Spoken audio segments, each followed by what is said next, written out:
सौभाग्य कोहिनूर श्रीमान संजय जैन, श्रीमती ममता जैन परिवार, ग्रेटर कैलाश दिल्ली। सौभाग्य भक्त श्रीमान विजेंद्र जैन, श्रीमती निर्मल जैन परिवार, गुरुग्राम। सौभाग्य भक्त श्री मनीष गोधा, श्रीमती सपना गोधा, गोधा एस्टेट परिवार, इंदौर। सौभाग्य भक्त श्रीमती कुंती देवी जैन, श्री राजीव जैन, श्रीमती मीनाक्षी जैन, कावेरी जैन, उदय जैन, सिविल लाइंस परिवार, दिल्ली। सौभाग्य भक्त Shri Amit Jain, CA, Shrimati Anshul Jain, Anshika Jain, Anuttar Jain, green park परिवार, दिल्ली। सौभाग्य भक्त श्री राजीव जैन, श्रीमती साक्षी जैन, श्री आयुष, श्रीमती दिशा अगड़िया, श्री नमन जैन, श्रीमती ईशा जैन परिवार, गुड़गांव। सौभाग्य भक्त श्री आलोक जैन, श्रीमती पायल जैन, कनिष्का जैन, शौर्य जैन परिवार, भजनपुरा, दिल्ली।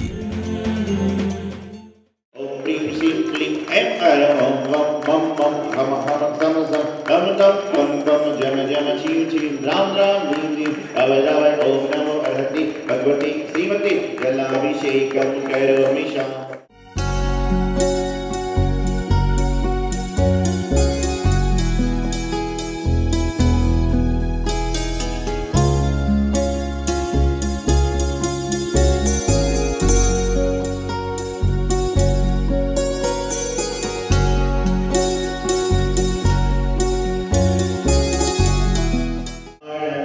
नमो सीताय नमो आईयाय नमो वैजाय नमो यूई संतसाहोणम। ओम नमः शिवेभ्यः, ओम नमः शिवेभ्यः, ओम नमः शिवेभ्यः, श्रीधराय नमः। ओम नमो भगवते श्रीमते श्री पार्श्वनाय द्वादश पुत्र श्रोत्रिय श्रीमते सीताय नाय परमात्मनि प्रभुसाय श्री संज्ञाताय अनंत संसार चक्र प्रदाय अनंत दशाय अनंतगाय अनंत सुखाय सिद्धाय नारायण गुरुसंगाय सत्य ज्ञान शक्ति का शौर्य का उच्च संतोष विनाशनाय गादी का विनाशनाय गादी का हे नमो मम संकल्पम मम जन शिव गाता दीदा रहे। ओम नमो अति भगवती श्रीमते दुर्गाभिषेकं करोमि ईशा, दुर्गाभिषेकं करोमि ईशा, दुर्गाभिषेकं करोमि स्वाहा।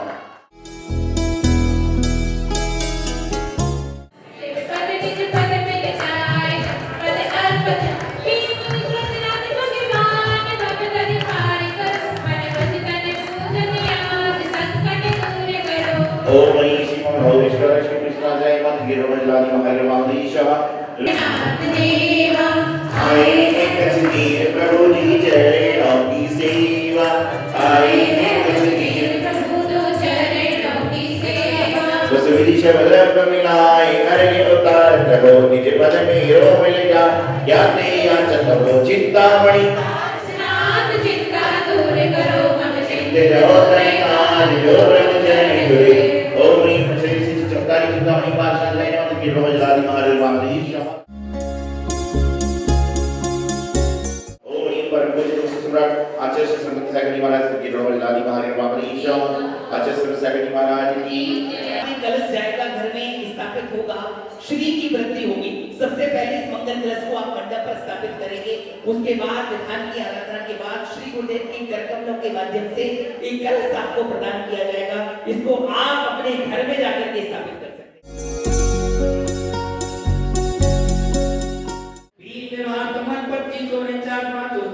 कार्तिक मासे शुक्ल पक्षे द्वादशी तिथियां मुनियाका श्राविका नाम से तोरुचंद्र से परम गुरुवाणी मुनिया चरवड़े सौभाग्य सागर महाराज सत्संग सानिध्य श्री भक्तांबर महा आराधना प्रारंभ करणार्थम सर्व मंगल करणार्थम सर्व विक्रमणार्थम सर्वस्तेने धर्म श्रेष्ठ श्रीमान ब्रह्मेशी गुणवंदन काला सर्व परिवार से उपमंगल कलश स्थापना नाम द्रौपदी स्वाहा। जय बाबा रंगले बात पड़ेगा मोड़े बात सजीव शतारा प्राणी हो तुम रखकर प्रत्वात हो तुम महापुरुष मध्य इसमें विक्रमाण संवत 2549 सुतम मासे कार्तिक मासे शुक्ल पक्षे द्वादशी तिथियां मुनियाका श्रावक श्राविका नाम चतुर्दश संघ से परम पूज्यवाणी मुनिया चरवड़े सौभाग्य सागर महाराज संघ सानिध्य श्री भक्तांबर महामंडल विधान आराधना प्रारंभ करणार्थम सर्वमंगल करणार्थम सब विघ्नवाणर्थम चतुर्कोश कैलास उत्सव हस्ते आइए स्थापित करें। ओम ह्रीं देवदेव सुते देव महामंडल परिस्थाप्यामि तेहि स्थाप्यामि संस्थाप्यामि स्वाहा। जय वाणी माता की जय। यज्ञ पुरुषस्य करोमि यज्ञम् अधन्तुराणि पुरुषोत्तम पावनानि वस्तूनि न्यूनमखिलान्यमेव एव अस्मिन् ज्वलन्ति केवलं बोधबन्धो पुण्यं समग्रमहमेकमनाजुहो। ओम प्रेमिकेरचिन प्रतिमागणे प्रतिमाग्रे पुष्पाञ्जलिं क्षपामि। स्वाहा अत्र अवतर संवोषट् अत्र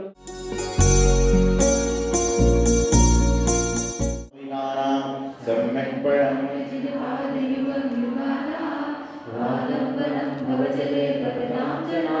ओम ह्रीं नमो हरिता नमो ज्ञानम राम ह्रीं नमो अस्यावसा आप प्रतिक्रम प्रतिक्रम ओम राम नमो श्री कृष्ण ओम कृष्ण कृष्ण आदिनाथ जय वाले वादी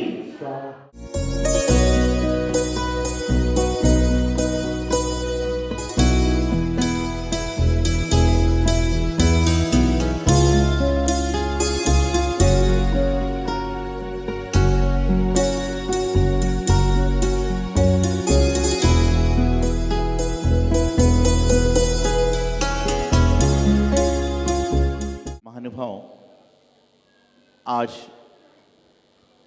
यहाँ आप सभी ने श्री भक्तांबर जी की महा आराधना को संपन्न किया। भक्तांबर जी की आराधना, साधना, उपासना हम सभी सालों से करते आ रहे हैं, लेकिन साधना, उपासना, आराधना करने के बाद क्या हमारे जीवन में कुछ ऐसा साधन बना जो हमारे मोक्ष मार्ग को प्रशस्त कर दे? ये सबसे बड़ा विचारणीय बात है। हर बार 5 नवंबर को चतुर्मास में 48 दिन और अन्यत्र कई बार आप सभी लोग आते हैं, आराधना करते हैं, दीप आराधना करते हैं और उसके बाद पुनश्च अपने कार्य में लग जाते हैं। हमेशा आराधना अपने की जिन मंदिर में बड़े समारोह में की, लेकिन ये आपके जीवन का स्वर्णिम अवसर रहा, मेरे जीवन का स्वर्णिम अवसर रहा कि आज 5 नवंबर को हमारे आराध्य जिनका हर श्वास में वास है, ऐसे चिंतामणि पारसनाथ भगवान के चरणों में आराधना करने का अवसर प्राप्त हुआ। भगवान की आराधना करने से हमें क्या मिलेगा, यह कोई सवाल नहीं है, बल्कि भगवान की आराधना करने के बाद हमारे कर्म कितने छूट जाएंगे, ये सबसे बड़ा महत्वपूर्ण बात है। मिलने से तो कर्म बढ़ेंगे, लेकिन छूटने से कर्म कटेंगे। तो इस भावना के साथ मंदिर में आते हैं, आराधना करते हैं, पूजन करते हैं और पूजन करने के बाद अपने गंतव्य की ओर जाते हैं। भक्तांबर जी की आराधना निश्चित रूप से आपके जीवन को विकास में बनाती है, आपके जीवन को उन्नति पर, ऊंचाइयों पर ले जाती है। लेकिन भक्तांबर जी की आराधना करने के पश्चात आपके भाव कैसे हैं?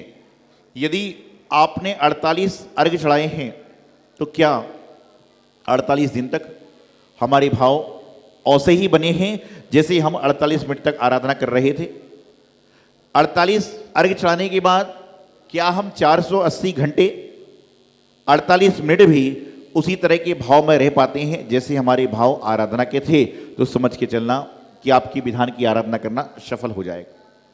लेकिन आज वर्तमान की स्थिति दूसरी है।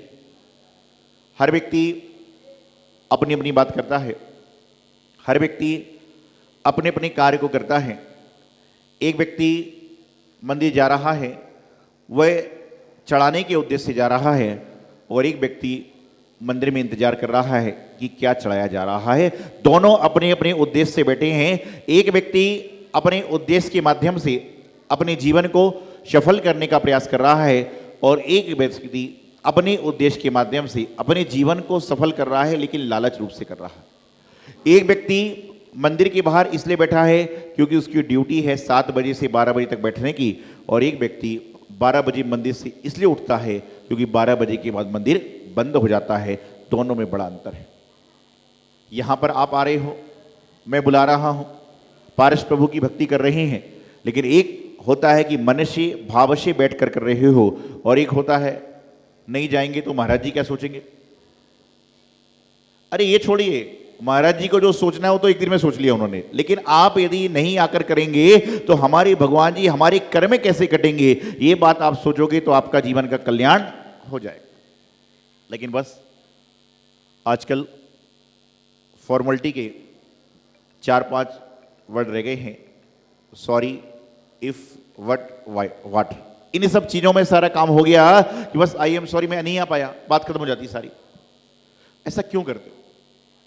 सत्संग, प्रभु का द्वार, गुरु का द्वार, मां जिनवाणी, यह एक ऐसी जगहें हैं कि जहां पर आने के बाद में इंसान को 100% नहीं 1000% सत्य बोलने का प्रयास करना चाहिए, क्योंकि आप सारे संसार में झूठ बोलते हो तो गुरु के पास आकर प्रायश्चित लेते हो, लेकिन गुरु के समक्ष ही आप इधर उधर की बातें करके गलत कार्य करोगे तो आप प्रायश्चित कहां लोगे? एक व्यक्ति आया, मैंने कल विधान में आना, कहीं और की बात थी, बोले महाराज जी आने का बहुत मन है, लेकिन क्या बताऊं, मेरे घर पर कुछ मेहमान आने वाले हैं। मैंने कहा कहां से आ रहे हैं? उसने स्थान का नाम बताया। अगले दिन वो व्यक्ति आया, मैंने कहा विधान में क्यों नहीं आए? बोले महाराज जी आपको बताया तो था कि 7 बजे से मेहमान आने वाले हैं, तो मैंने मेहमान का नाम बताया। मैंने कहा यही? हाँ। बोले आप कैसे जानते हो? मैंने कहा मैं इसलिए जानता हूं कि कल सुबह 6 बजे से लेकर वह 12 बजे तक मेरे पास में ही थे कि दर्शन करने आए, आहार देकर वापस गए थे। तो उस व्यक्ति का मुंह उतर गया। उसने लगा कि मेहमान का नाम लेके छूट जाऊं, लेकिन मेहमान तो खुद दर्शन करने आया था, तो पहले मंदिर में आया, पूजा करी, अभिषेक किया, उसके बाद में घर गया, और उसने कह दिया मैं मंदिर इसलिए नहीं पाया कि मेहमान घर में आया। ये क्यों करते हो?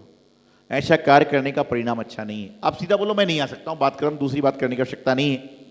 मुझे साथ नहीं मिला, मुझे व्यवस्था नहीं मिली, मुझे सीट नहीं मिली, इन सबसे कोई बहाना नहीं, ये बहाने हैं। सबको दुनिया में इंसान को ना आने में साथ चाहिए पड़ता है, ना जाने में साथ पड़ता है, तो बीच में साथ क्यों खोजते हो? अपना काम करिए। मैं हमेशा एक बात कहता हूं, आप चलते रहिए मसाल लेकर, अंधेरी रात में घने जंगल में, अंधेरी रात में घने जंगल में आप चलते रहिए मसाल बनकर, धीरे धीरे मसालें आपके सामने हो जाएंगी और पूरी अंधेरी रात जो है प्रकाश से गुंजमान हो जाएगी, प्रकाश से गुंजमान होगी। लेकिन आप चलने का तो प्रयास कीजिए। पहले कौन चले, पहले नाम कौन लिखाए, पहले कौन आगे बढ़े? पहले आगे बढ़ने वाला, देखिए ध्यान रखिए, कई बार जो पहले आगे बढ़ता है वह सीढ़ी की तरह हो जाता है। जो पहली सीढ़ी होती है उस पर ही लोग पैर रखकर आगे बढ़ते हैं, लेकिन ध्यान रखना कि पहली सीढ़ी ना हो तो आदमी ऊपर नहीं चढ़ सकता है। तो पहली सीढ़ी बनने का प्रयास करो, ना कि उसके बाद आगे बढ़ के करने का प्रयास करो। लेकिन आज हम सारी की सारी क्रियाओं को, सारी की सारी व्यवस्थाओं को कर रहे हैं। तो मुख्य बात यहाँ पर यह है कि 5 नवंबर को हर साल की भांति यहाँ पर श्री क्षेत्र कचनेजी में पार्श्वनाथ भगवान के श्री चरणों में गुरुदेव आचार्य सिद्धांत सागर जी महाराज के आदेश आशीर्वाद से यहाँ पर आचार्य श्री मानतुंग स्वामी जी महाराज द्वारा विरचित भक्तम स्त्रोत की आराधना आपने की। और निश्चित रूप से इस आराधना में संपूर्ण देश के लोग पहुँच रहे हैं, पहुँचते जा रहे हैं। और आप सभी के जो भाव होते हैं गुरु दर्शन के, गुरु जन्मदिवस मनाने का, लेकिन मैंने बहुत साल पहले भी एक बात कही थी और आज फिर पुनः कहता हूँ कि जिंदगी में जन्मदिन, दीक्षा दिवस और अन्य सारी चीज़ें आती रहेंगी जाती रहेंगी, इससे कोई बड़ी चीज़ नहीं है। लेकिन जन्म दिवस, दीक्षा दिवस के बाद बहाने हमारे भाव कैसे रहते हैं। मैं एक बात हमेशा कहता हूँ, कल पुनः अच्छे से बात बताऊंगा कि घर में एक व्यक्ति का जन्मदिन होता है तो घर के लोगों को, परिवार के लोगों को, मित्रों को खुशी होती है। लेकिन यदि तीर्थंकर भगवान का जन्म कल्याण का महोत्सव होता है तो पूरे संसार के लोगों को खुशी होती है, क्योंकि वह जन जन के लिए होते हैं। तो ऐसे ही यहाँ पर जन्मदिन मनाने का कोई उद्देश्य नहीं होता। संतों का क्या है, आप आओगे, आज रात से आप चालू कर दोगे जन्मदिन की शुभकामनाएं, बधाई, और 7 तारीख को सुबह सारा समाप्त। अरे बधाई देना है तो ऐसी बधाई दो कि जीवन भर चले। एक दिन की बधाई क्या है, वो तो बस एक कार्ड दिया दूसरे दिन बेकार, ऐसे क्या फायदा होने वाला है। तो जीवन में समर्पित करना है तो अपनी उस वस्तु को समर्पित करो जो वस्तु समर्पित हो तो आपके जीवन में कुछ ना कुछ परिवर्तन आए। नहीं तो बस आ रहे हैं जा रहे हैं। एक व्यक्ति से मैं पूछा, आपने कितने महाराज जी के जन्मदिन देखे? बोले महाराज जी मैंने तो अपने जीवन में 100-200 महाराज जी के जन्मदिन मना लिए। फिर मैंने पूछा उन महाराज जियों के नाम क्या क्या हैं? तो बोले महाराज जी इतना ज़्यादा नहीं जानता हूँ। मैंने पूछा क्यों? क्योंकि बोले मेरा तो एक उद्देश्य है कि मैं मंदिर के बाहर देखता हूँ कि कहाँ पर कौन सा कार्ड छपा है, मैं वहाँ पहुँचता हूँ। मैंने पूछा क्यों? बोले कम से कम वहाँ पर जाता हूँ तो खाने पीने अच्छा मिलता है, इसलिए मैं हर बार महाराज जी के जन्मदिन पर, भगवान के जन्मदिन पर जाता हूँ। बोले कई सारे लोगों से मिलना मुलाकात हो जाती है इसलिए मैं जाता हूं। ऐसे करने से कोई फायदा नहीं होगा।